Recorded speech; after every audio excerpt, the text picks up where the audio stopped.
Hello, everyone. A very warm welcome to all of you at the Franchise Summit, where we help our prospective franchisees to know our industry leaders better and to evaluate the business opportunity after hearing from them directly. My name is Ashita Marya, and I'm the CEO of Franchise India, and will help you assess and unleash the risks and opportunities involved in Dog O Bow franchise opportunity today.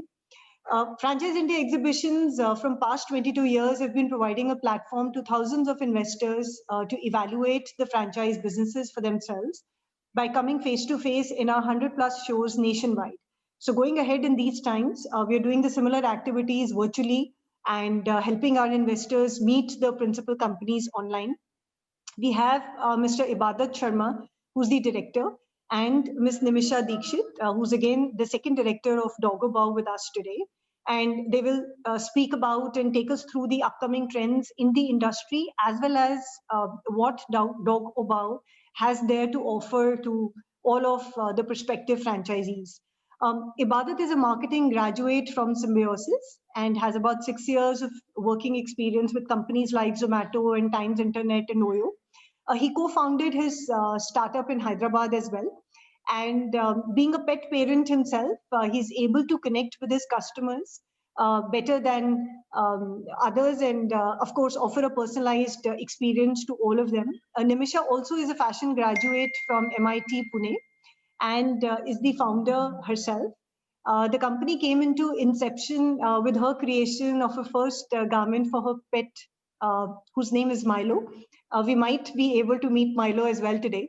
So today they have over 400 SKUs and they generate about a turnover of 1 plus CR in a span of 2 years. Dogopao as a company, as a brand, was established in 2018 and has seen about 400% growth, over a period of 2 years. So we have with us Ibadat and Nimisha today, and we'll hear them now, and they would take us through the opportunities which they have for the brand. So, I would like to understand from both of you, why a pet store? Because it's the company basically started as a pet clothing store, and then we thought, like, it is different from any general store that comes up. Like, it is different, and people. And in India right now, we don't have a lot of premium pet stores that are like, that stand out, that is clean, that is hygienic, that the clients like to go to, or like to go on a nice Sunday afternoon with their pet, where they can get the pet's grooming done, and they can also relax and sit over there in the premises without feeling dirty and without the smell and stench being there. So we just thought that we should create an experience for all the pet parents everywhere, basically. So that is why. Yeah. Okay, that's great. I'm actually one of the pet parent myself. I have a beautiful little beagle at home as well. So I can completely vouch for that. Wow. Even Ibadat has a video. 11 months old. Okay, that's great. Hi, I'll just give everyone a brief introduction to the company. Dogobo is, like I said, we are manufacturers of pet clothing and accessories. We started off as just manufacturers, and then we like slowly, then we opened a retail outlet as well, where we have clothing, accessories, pet products, and grooming services. We try to create like a one-stop shop solution for all pet needs. So on this slide, like you can see, like the first picture on the left is basically the store, just a look and feel of the store.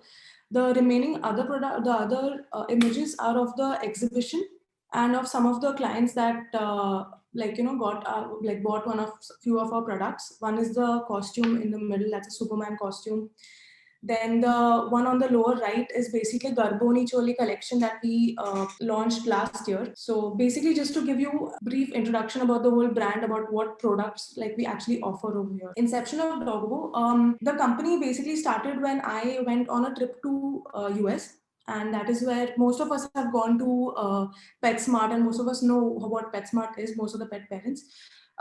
It's a beautiful feel. For me, it was very new. For me, I was just zapped when I saw the store, because there were so many products, there's so much offering to all the pet parents, and there was so much variety for pet parents basically under one roof. So that is what caught my eye. I had just finished my graduation, and I was out on a nice long holiday. So that is when I realized that there's so much we can do in India that is missing, and it's an untapped market that we should definitely try to explore. After coming back, I was happy in my job, but I just thought that there's so much potential that I'm missing out on, and I was working for a designer, but I thought, why not? Like, why not use my fashion design skills in something that is not mainstream or something different from what most of the girls do? Like, use it probably for pets. And see how that goes. So I jumped into it and I started making clothes for my own pet and for Milo, and I started putting it up on Instagram. And a lot of friends of mine asked me, like, why don't you make it for me, for my pet as well? And that is basically just how it started. We first started putting up our products at a few retail outlets in Hyderabad, and slowly after, like, just to see how the response is, if the product is moving or not, if the clients like what is happening, if they feel the need to buy more pet clothing, or if they connect with what I'm trying to give here. So that was basically just a trial run, which went really well, and that is why we thought, like, we should definitely open a store. That is why we also included other products like grooming, shampoos, food, toys, and everything. So basically, that is how the company started. I just want to take everyone through the general trend of the current pet industry. Nuclear families is mostly where we see a lot of pets being adopted, mainly because everyone's away from their homes, and there's always this void which can be always be filled by a pet. So we've seen a rapid adoption of pets happening in especially nuclear family, which is obviously nuclear families are itself on a rise throughout the country. As of July 2019, the adoption stood at about 4 million, like again, for cats and dogs. And that is last year's stats. And we'll talk about this probably when we move on in the presentation, but the adoptions have increased 3x since the last year, mainly because of the whole pandemic. The adoptions have increased at a very wide rate. One of the again fastest growing industries with a CAGR of about 20% year on year from 2018 to 2024. Again, mainly because the number of pet parents increases, which leads to an increase in the pet demands, the requirement for pet products. So the market is growing, and I would probably want to suggest that the pandemic has probably accelerated the growth because of higher adoption of pets taking place during the time of lockdown.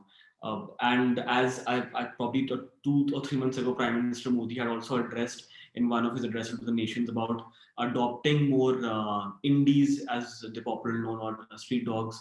So that was about at 6 lakhs every year, which again has increased to a great extent, again, mainly owing to the lockdown that took place a few months ago, which is probably still prevalent in a lot of parts of the country.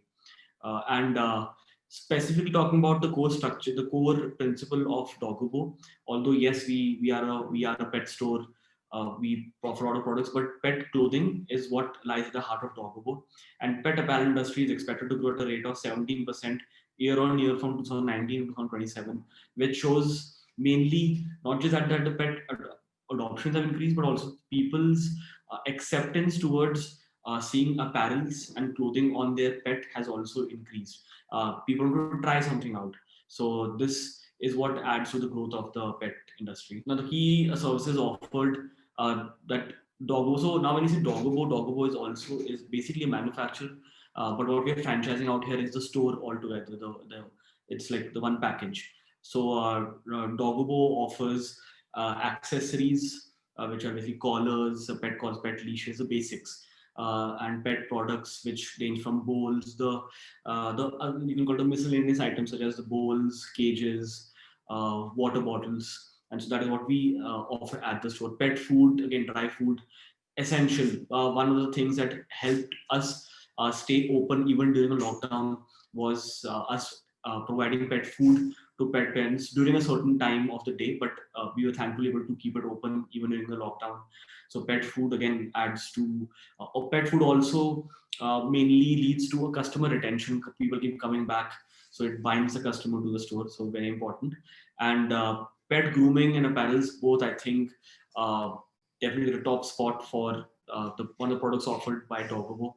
Apparel, because that is what we do best, and grooming, because I don't think a lot of pet parents are very comfortable with bathing the pet at home, mainly because it's such a tedious process, and again, a lot of things required while grooming a pet at home. So pet grooming and apparel is both very key products offered by Doggo. I'm just going to give you a rough introduction to, again, like what all products do we make here at Doggo.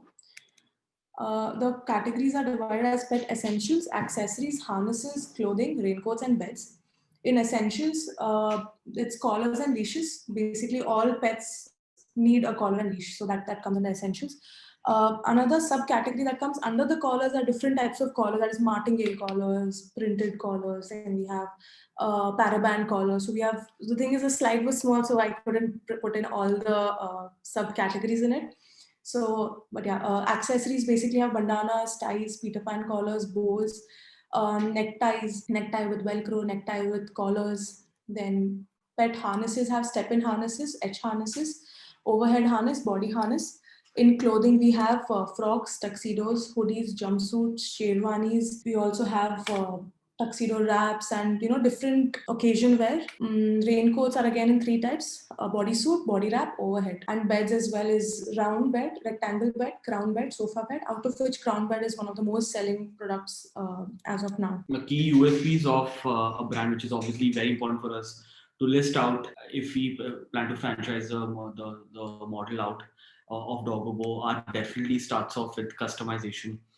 The fact that we can every single product now typically, for anybody out there who is not a pet parent, you typically walk into a pet store, you see a bunch of collars, leashes just decked up at one place. They're all clustered. You pick one and you leave. But at Doggo, we offer the option for you to have a different print. There's the option of adding a new print on a collar or any of your clothing, not just a collar, but anything that you buy at Doggo was unheard of. And then now we literally give you it, give you the customization of span of 1 to 2 days. You can choose any print, you can add it over anything. So that adds a twist to the product. Of course, the quality lies in the whole strength of the product, but of course, when it comes to pets, the look and the feel of the product also matters.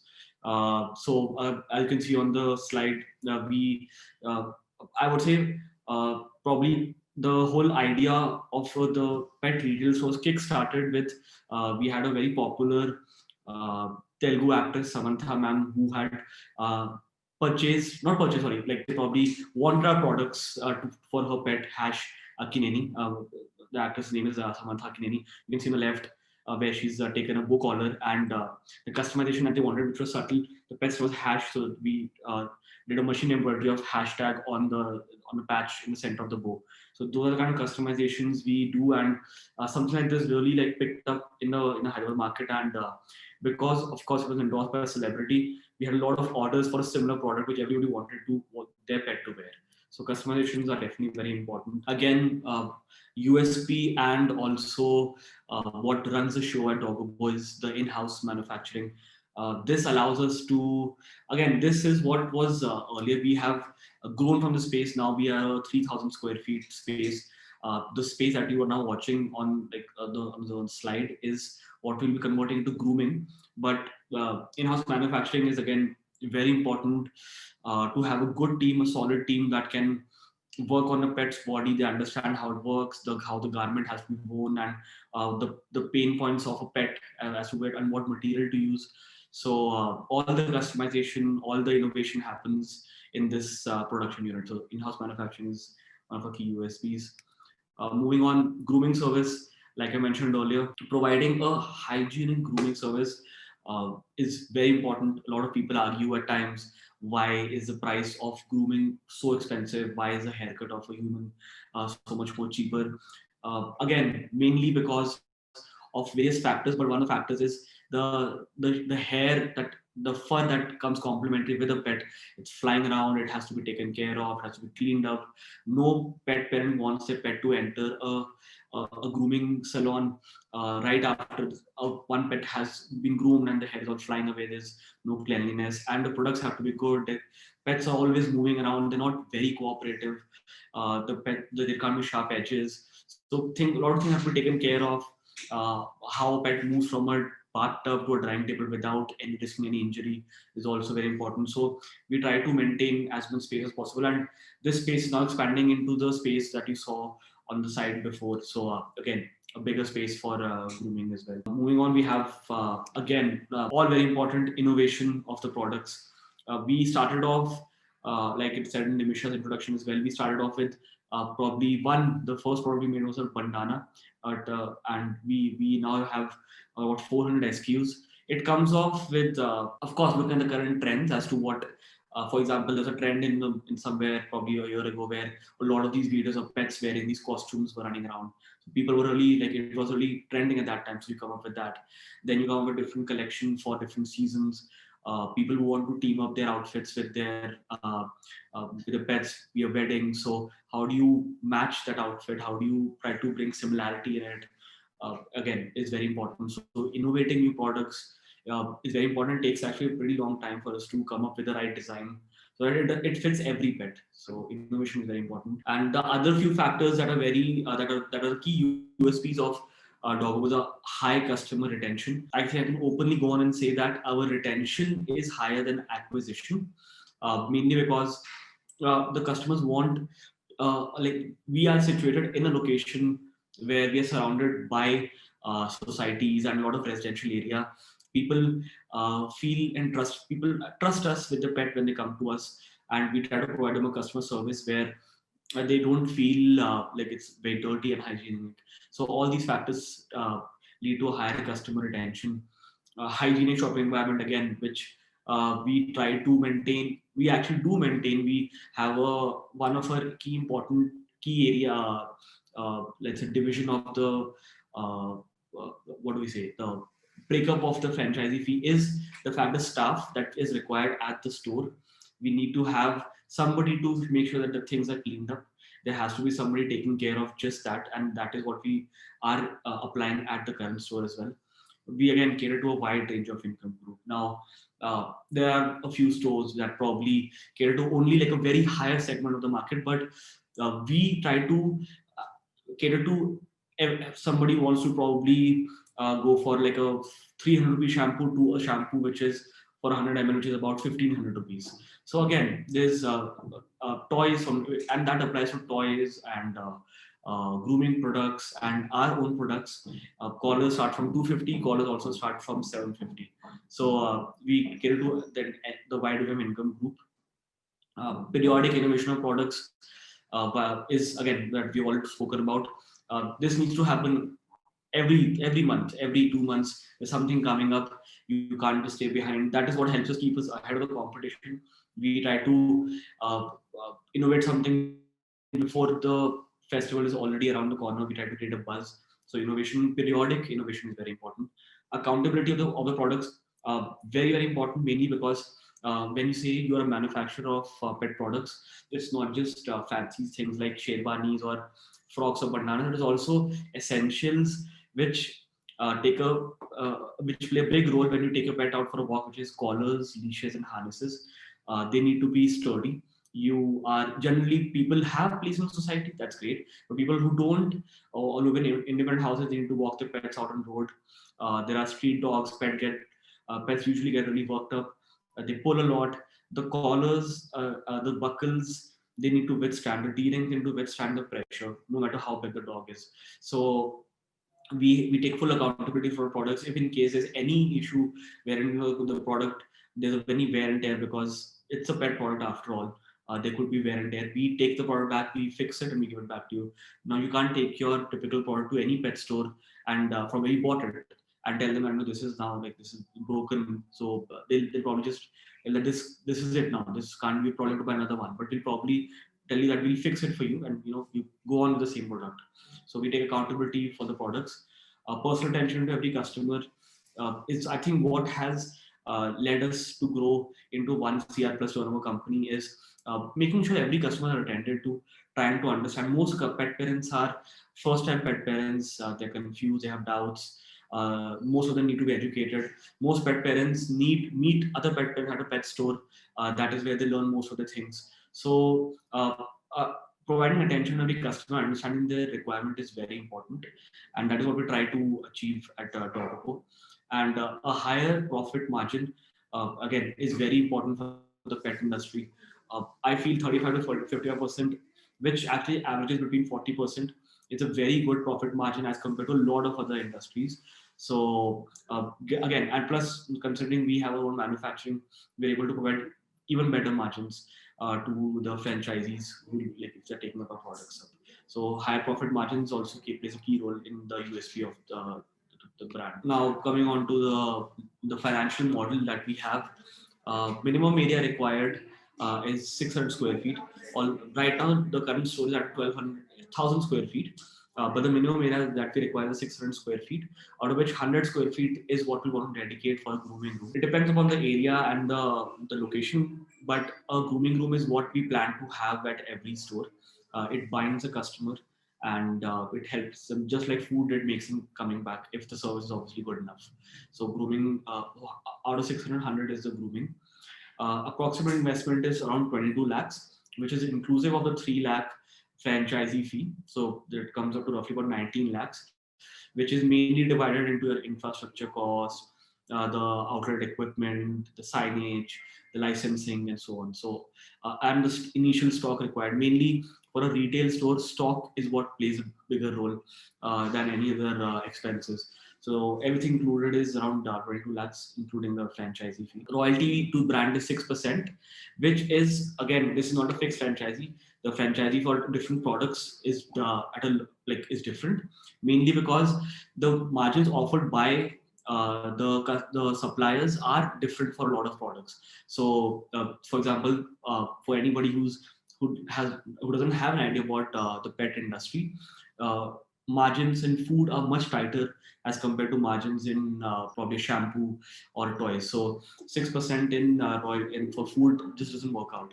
So we, again, they're different variating, but the highest margin possible, royalty possible 6%. And the payback period for the same of 22 lakhs is around 1 year, 10 months, which is based on the average rate of interest of for 9 years at 80%, which means every year there's a growth of 80%, which will be foreseen with the sale of the product. So that with that, we come to a payback period of 1 year and 10 months. And we're looking at an agreement, long-term agreement. So we're looking at an agreement of 5 years with the franchisee, to strengthen the relationship and take us forward, as we are leveraging out something from our own brand. So you obviously want to form a relationship and not just give it out. So that is why we want a long-term agreement. It's 5 years. To give you a better idea about where 22 lakh is divided into, mainly the point D, which in the end covers the franchise. That's straight away 3 lakhs up there. Then infrastructure cost starting from A comes up to around 3 lakh 60. If time permits, we can probably we'd like to show the store around, so anybody sitting out there knows exactly what kind of things we want to implement in the store. Why is the cost of a pet store why is the infrastructure cost 3 lakh 60? Because there are some certain things we want to follow. There's a brand identity we want to create when you enter a Doggo store. So that is why the infrastructure cost is about 4 lakh 70.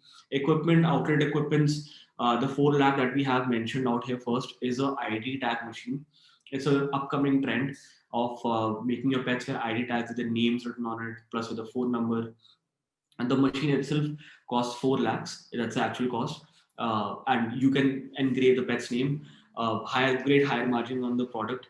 So that is one. POS, CCTV, basics that you need. Business and promotions, point number C, we have licenses for required. We have the initial stock, like I mentioned, we've taken a initial stock of 8 lakhs, which includes our products, the Doggo products, plus food, shampoos, treats, everything that you need to house. But again, apart from the 3 lakh franchisee fee, the rest 19 lakhs is based on actuals. You have somebody to do interior for your own, for yourself, great. You can, if you think it can be done cheaper, great, you can go ahead with yourself. Or else we always have contacts. Similarly, the initial stock, if you feel you have a better, like if you have knowledge about the area, you feel this should be kept more, that should be kept less, it can all be tweaked. So that is not just a fixed price. And we have launched an opening marketing cost dedicated about 1 lakh to that, wherein we plan to, of course, without doubt, run ads on all social media platforms, Google ads. We are planning on Google ads, and if budget permits, we also plan to promote this on print media. So again, going all out to the promotions. So that is where the launch and marketing costs are covered, and the total eventually comes up to 22 lakhs.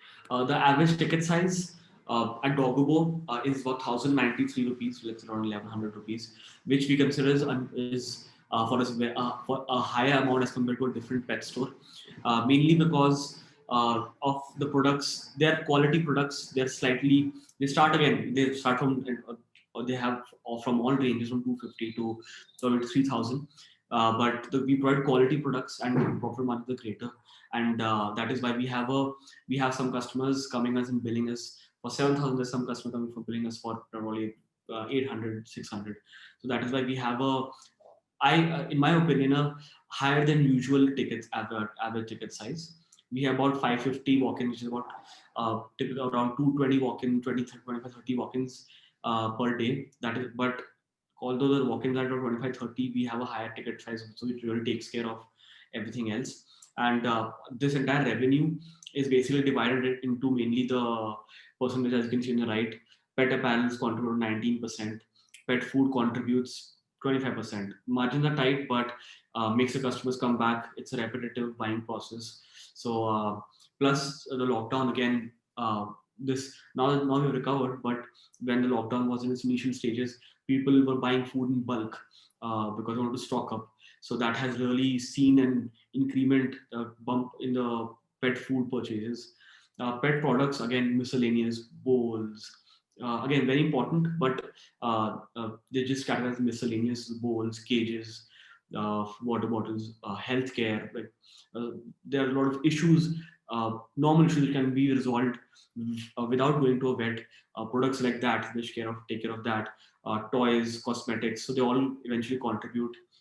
Everything is divided into all these markets, and we don't have any one segment which contributes to it. And so that it doesn't mean that everything is dependent on one particular segment.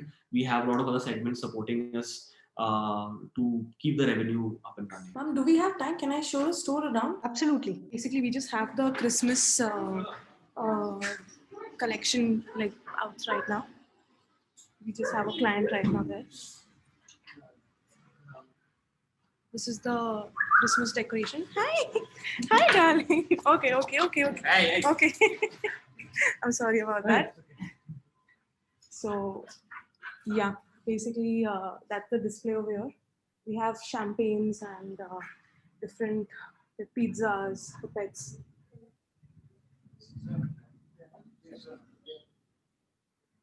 So basically, this is the whole feel of the store. Yeah. Okay. No. It's a Christmas collection that we made this year. No. Sit. It's the winter wear. No. Jackets. This is sari for pets.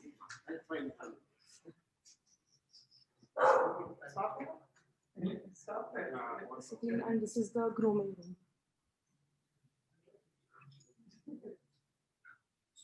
It's this right now. We are actually going to shift it inside. So I hope you can get the whole idea of how the shop is going to be like. Yes. That is the end of the. That was great. I think the the finale of going around the shop was very interesting, because this this shows how what is the look and feel, and what is the VM that you've done, and how you've kind of catered to the area. So that's pretty interesting. So there are a couple of things I wanted to understand. Now, if we talk about from a perspective of an outlet, as you said that there are about average ticket price is about 1093. Now, what is the repetitiveness or the stickiness when it comes to grooming? Because that's also an essential part. And what margins do you feel is giving in that versus products? Because I also feel that it's essential. It would get the customers back. But how would you look at that? So the grooming, every pet needs a grooming at least. So I have a Shih Tzu and a Lab. My Shih Tzu needs a grooming at least twice a week because if you know a Shih Tzu, they're very hairy and they get very dirty regularly. So we have clients who come here twice a week at least for their pets. So we also have these packages in which we give out cards in which you can stamp your card every time you get your pet, and the ninth package or the ninth time you come, it will be a complimentary grooming service for them. So we have different packages like that so that the client can come back regularly and they feel comfortable. What they do is they'll come, they'll leave their pet and then they'll go do their thing, and then while going they'll pick their pet up. So grooming is something that is always booked, and is something that is extremely repetitive. And like you said, the stickiness of the client retention is high at the grooming, especially more than food, because grooming is something every pet needs. And I think it mostly boils down to the pet being comfortable with the groomer. Exactly. So a lot of people will bring their pet, will keep coming back to a place. I'm not talking about Doggo, but generally, even if it's a pet store which they don't like, they'll probably just go back if it has grooming, mainly because of their pet likes a groomer, and the groomer really can handle the pet well. So I think here, consider it's about grooming probably adds about 25 to 30% of our revenue. Again, good margins, very good margins, way above the typical margins that you have for toys and other products. And again, like how a chef is important in a restaurant, groomer is very important to run the show. Who can really handle the pets well, and a lot of times you hear people complaining, pet parents complaining about the groomer not treating the pet right. It's not just about the pet being comfortable, but also the groomer, how he treats or she treats the pet. And so all those things factor in a lot, and that is why we take care of all that. So that's how, at least at our store, it's about between 25 to 30% revenue comes from grooming. That is why we wanted to have, although minimum requirement 600 square feet, even 600 square feet, we want 100 square feet to be dedicated to a grooming room. So when we say the average ticket price of 1093 is only for the products that they buy, it doesn't include grooming, or it does include grooming? No, it doesn't include grooming. Okay. Grooming again ranges, but typically like customer when they come, let's say a bath for small breeds, for small dogs, a bath is for around 600 rupees, which includes their typical other hygiene items like nail cutting and ear cleaning, and if they're going for a body haircut, it is for another 800. So a minimum spend a customer does when they come to grooming is about 1400, 1000 to 1400. Now what that also leads to is when a customer is waiting for, let's say, 45 minutes or 1 hour at a grooming center, they just seem to happen to browse around and probably pick up a few treats or pick up one or two toys or a new collar. So that again adds to the revenue. So that waiting time is also very important for us. So again, grooming, that's why we probably adds around 25-30% of the revenue. Okay. And how many employees are required to be hired? We need 4 employees Yes. at the start, because 1 store manager, 2 groomers, and 1 cleaning staff, like a helping lady, to basically just keep the store clean all the time, because again it's a pet store and all the pets always like to pee everywhere because they want to leave a mark, which is completely natural, and we're completely open. We are always open with pets coming in, and they can be left free, they can be free, they can do whatever they want. So that's what hygiene is, something that has to be maintained. All right. So you would help the franchisees as far as the training of these people is also concerned? How will you do that? So the store manager, we will be giving him training ourselves. Like we have a team, and we will be giving everyone actually a proper training session about each and every product, as to how to talk to the client, how to sell the product, how to make the client comfortable. As soon as the client enters the store, like there is like a routine that we follow. We go to the client, we ask them if they need anything, or how we can help them out if they like some product, because some like Ibadat said last time, like most of the clients who come in are new pet parents who are completely unaware about what product they should be using, if they should be using Cerelac or puppy food or basically mother's milk and small things. So they need to be guided right. They need to be told the right things, even if it comes to pet adoption. So we don't sell pets, but we obviously we get a lot of calls regarding that. So if we always tell them that we guide them to buy pets or to get a pet who's above 2 months, so that the pet is comfortable, who his his behavior is better. Like he was after staying with his mother for a while, that is when pets get more comfortable. So small things like that, we try to guide all the staff, that the staff knows exactly how to have a communication with the clients who come in. They should feel comfortable. So from store manager to groomer, the cleaning staff doesn't need any training, but although like they don't, but I generally feel that there are always these peak hours at a retail store. They'll probably be doing from 5 to 8 or 12 to 3. So again, on typical days, and especially I feel at a Doggo store, if you are franchising a Doggo store, training is very crucial, mainly because of how a garment has to be worn on a pet. Certain garments have Velcro strips on the neck.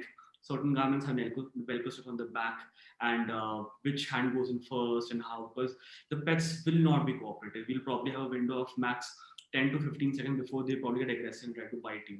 So the store manager needs to be comfortable with that aspect. Of course, the pet can usually help us out, but we have about a maximum of 10-15 seconds before pet gets agitated and he wants, like, because he's being trapped. So training is very, very, very important and will be imparted to anyone who joins the Doggo family. Sure.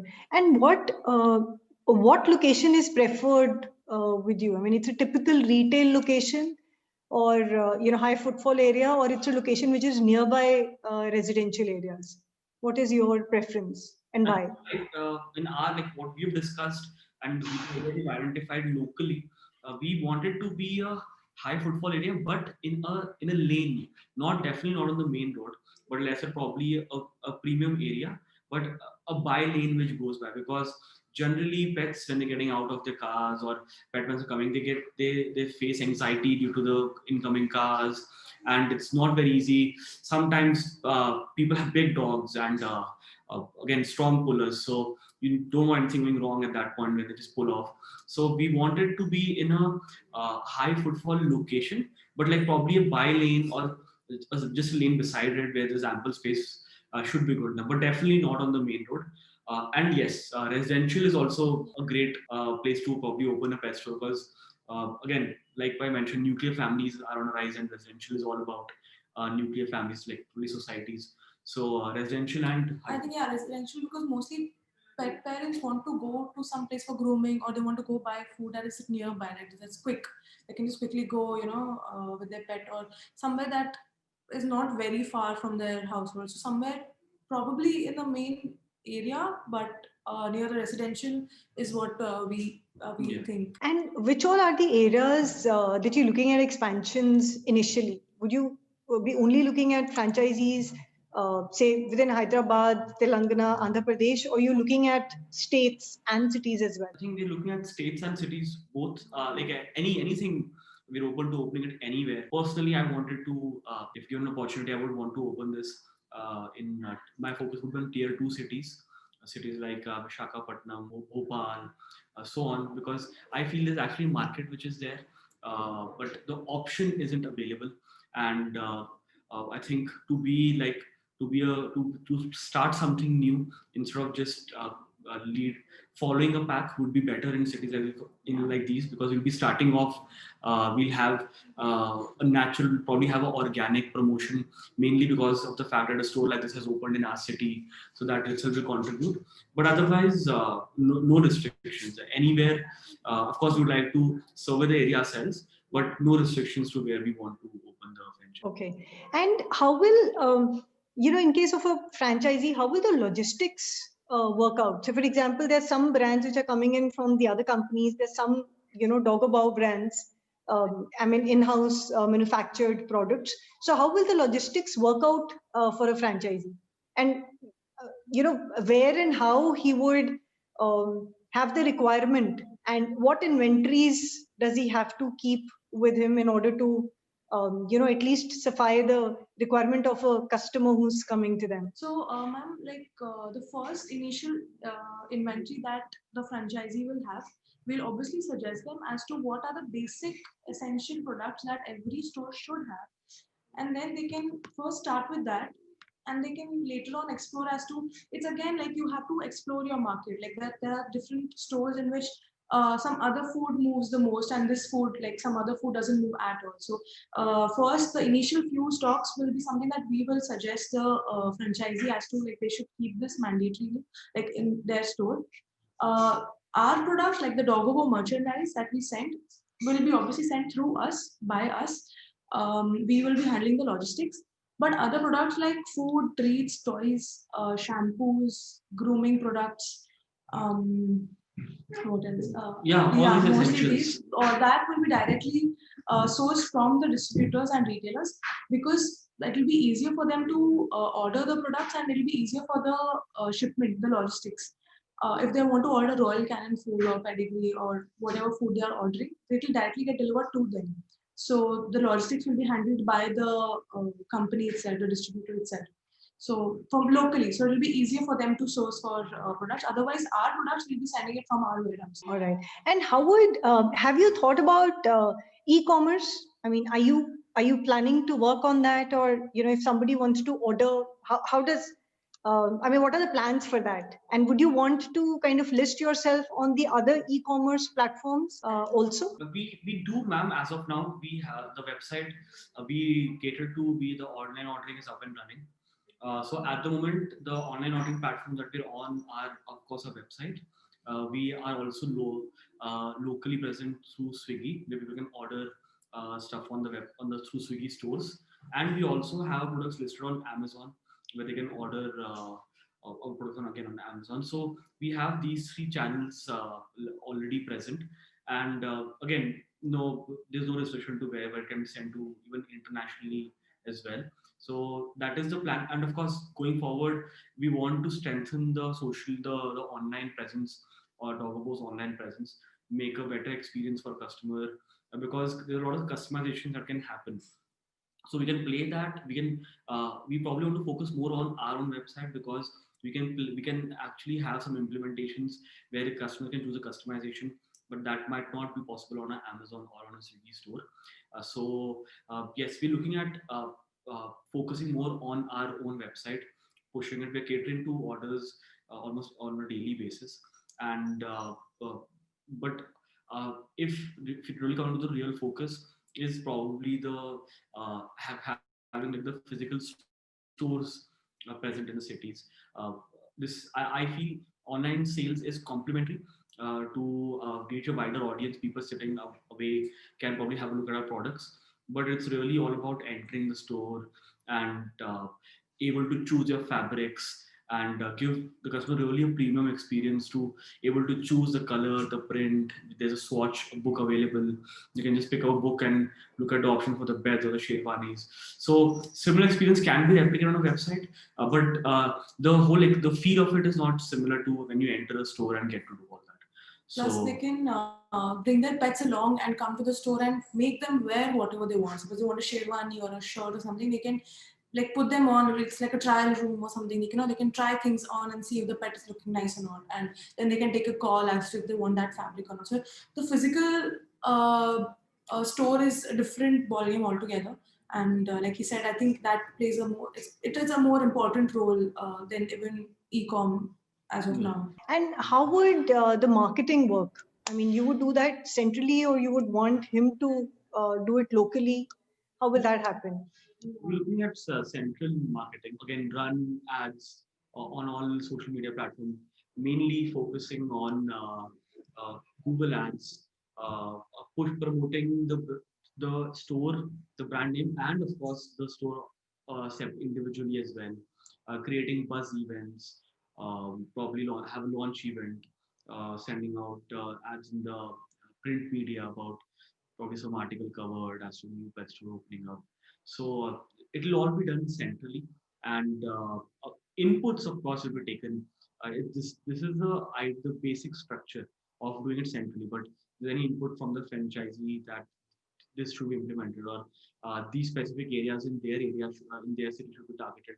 That can all be planned. And how do you think, say for example, if the marketing happens centrally, and he's the one who's kind of participating with you, how does the loyalty program works? Or is there a centralized software that would be helping him out in inventory management and in loyalty. So how does that work? I mean, do you have something which is proprietary in nature? Yes. Yeah, we do have a software that will be like, even the other franchises will have to work with that, so that there's a connect with all the stores, and that all the orders and all can be synced properly.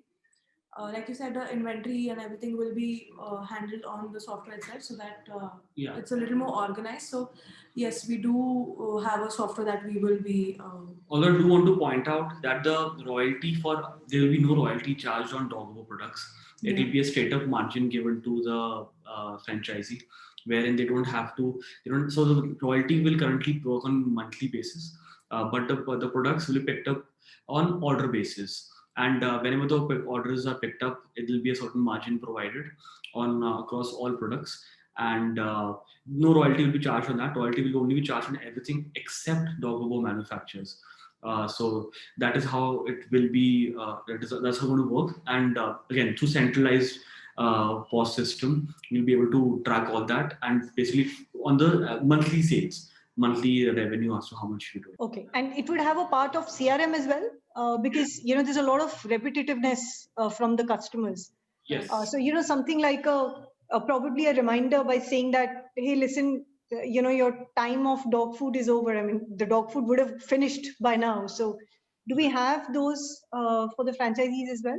Yes, we have memberships already up and running, where we enroll customers to become members. They get some seasonal discounts. We also send out SMSs. Again, comes as like a package with the CRM software, where you send out SMSs. Right now, it is mainly focused on discounts. That's what the company's focus was, to mostly run discount-based, send out discount-based messages. But yes, probably for a grooming session, or like you mentioned about how about a cycle of a food getting over. So those are we have the system in place. Again, we'll be basically taking a call based on the certain time of the year, like when we want to run basically discount based communication, and when we want to run probably a event based communication. For example, we have an event coming up on 25th, wherein we will be inviting 10 of our customers to come be a part of. There'll be some games and some treats for the pets and a cake. So there'll be a buzz event created, which will obviously send out SMS to everyone, but people will only be certainly selectively invited for that. So some offers like that, events like that. So yes, we do have that in place as of now. That's interesting. So do you help them, or will you help them in community building also? Because this is very, I would not say that everybody cannot keep a pet, but there are still few, straight a niche segment which keeps a dog with them. And if they are binded together, the reference works out very well, even in terms of acquisition of customers. So do you do that currently, and would you help them do that as well? So at the moment in Hyderabad, ma'am, we have a stronghold. The brand is stronghold in Hyderabad. We have a lot of mainly a high retention leads to a good rate of word of mouth, because when customers bind into a store, they want to talk about it more. So we'll obviously pushing our existing database to probably shop more. So let's say even if it's online ordering. On an ordering will also be dispatch, like if it's from a certain particular state and it's being dispatched, that will add to their revenue. Although the website will be one, but revenue gets added to that particular store, whichever city or whichever part of the country it is in. So we'll obviously be trying, pushing all our customers to go and we'll be pushing them towards to go and shop or to order from there, and in whatever way we can, of course. But although we'll be relying more on the acquiring new customers, if it is anything outside Hyderabad. So acquisition is what we would look at, and then eventually building the retention. But yes, no doubt about the fact that all our customers will be like directed to a new store that will be. So we've run down the business model. We've understood the modalities in there.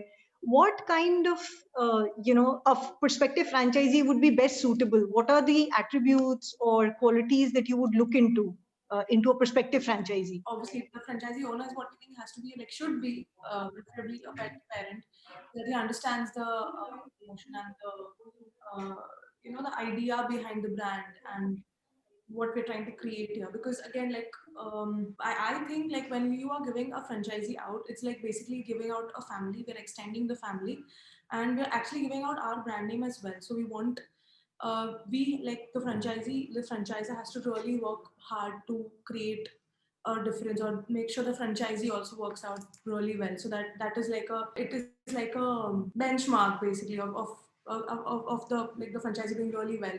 So basically it has to be, obviously, like I said, a pet parent, so that the process is smoother and he understands all the products that are put up, and he knows how to use each and every product that is put up at the store. Also train his staff, or also be there to manage, or supervise the employees at the outlet. I think they also need to understand the idea, which might be a little alien in the pet industry right now, but the idea of a brand identity. Like, for example, having the similar color scheme followed in the store. So they need to understand, they need to relate to that as to why that is important, and why it needs to be implemented in every store. And again, of course, we like anyone who takes a franchisee needs to identify like a good location as well, and they need to understand the importance of a decent location, and as to why it doesn't necessarily have to be like a prime location, or you might have a great slot, a great spot in a probably a very good location, but it is better to like take a step back and probably somewhere close to it, instead of just being somewhere it is too crowded and the pet feels a little uncomfortable. So mainly, it's a pet industry, so it all revolves around the pet. And as like you said, it's a niche market. So the pet, if the one who takes up a franchisee needs that, the pet needs to be the center of this, and then work the business around the model needs to be built around it. So I think the moment we do that, there can be connect between us and the franchisee. True. I also feel that there's a lot of neighborhood opportunity which is existing here, because even if we look into the number of dogs which are available as pets, the stores are not there to cater them to the fullest, and the location, or the the being near, or a feasibility or an accessibility is not very good at this point in time. So I think that is something that can be solved by this. And of course, pet lovers are needed for this. They need to be very passionate about what they're offering and to whom they're offering. So it was wonderful chatting with both of you. I think it's a pure passion generated business opportunity, which always go a long way. So I think that is something which is very interesting. And I think if given a shape towards growth, it has a lot of potential. Like you said that the CAGR on which the industry is growing is about 20%, and it's here to grow more till 2024. So I think to both of you, Ibadat and Nimisha, you've done a very good job with the outlet. The decor that you've just shown was amazing.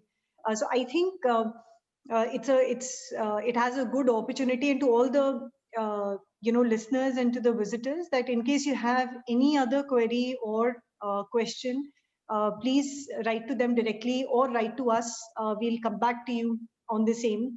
And any last words, Nimisha, Ibadat, any of you, who wants to say anything about, what kind of an opportunity you feel has a USP, and why should franchisees be looking forward to partner with both of you on that? I think I would just want to add the fact that we're trying to create, I would say to an extent in Hyderabad, at least in local market, we've created this sense of responsibility being an Indian manufacturer. We are trying to push the idea that you don't have to opt for substandard products, or that you need to opt for something that is made right here. And so we're trying to push that idea. Anybody who's anybody who's shopping with us or taking up a franchise, I think they need to they need to realize that this is not just taking as like a business, doing it and like looking at personal gains, but it is also a way to help make the nation grow by getting out there. Probably 5 years down the line, we are one of the biggest brands in the world that deals with customization. So again, making apparels for clothing. So I think the fact that we are like pure desi local is what I want to like just point out like in the end. Lastly, Yeah, no, that's something which is the USP today, made in India. yes. And that's an Indian chain that we would want to buy from as consumers as well. And would want to, of course, take an opportunity which is Indian in nature. So definitely a good takeaway there. And thank you so much for your time. I certainly relished my conversation with you, and I think it's a brilliant opportunity for all the visitors here. I would like to, definitely say that you should be you should look into the opportunity, evaluate all the prospects, pros and cons of an opportunity, and take an informed decision before getting into a business. Because when you sign up a business, it becomes your business and you own those opportunities and risks. So invest your time in reading about the opportunity, talking to the entrepreneurs or people yourself. And then once you take a plunge, it becomes your responsibility to grow the business, of course, with the support of the principal company. But it's by the end of the day, your business. So you should look forward to make an informed decision. And once the decision is made, you should put best of your efforts to run it profitably. Thank you so much for your time, and thank you, Ibadat. Thank you, Nimisha.